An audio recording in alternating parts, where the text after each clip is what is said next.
ما شاء الله يا الحمام هذا شيء ها؟ اي والله. شوف بخليكم تجربون الصاجة اليوم يا ابو سيف. ما شاء الله على سمن هالحمام. شوف ما شاء الله مسكرة ثناديه من الشحم. عندنا صاجتين نبي نضبطهن وكبسة على كيف ما شاء الله. شوف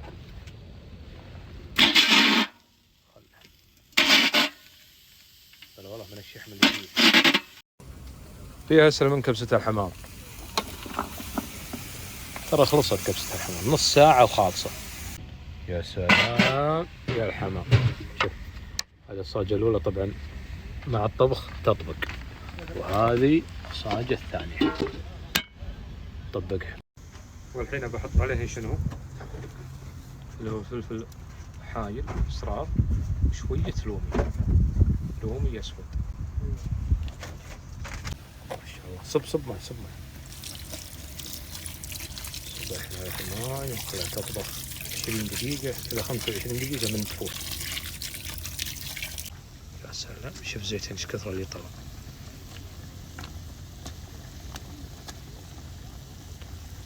عطني مرق. سلام. يا سلام. صب لا يروح ما مرقه شيء. الحين معلين على النار حين. ليش؟ دايم العيش تبي له حبة تبي له نار عالية. شوف بعد ما تناشف هني عندنا اللي هو الكشرة حشو الجاهز. قرب. طبعا هذا حشو جاهز.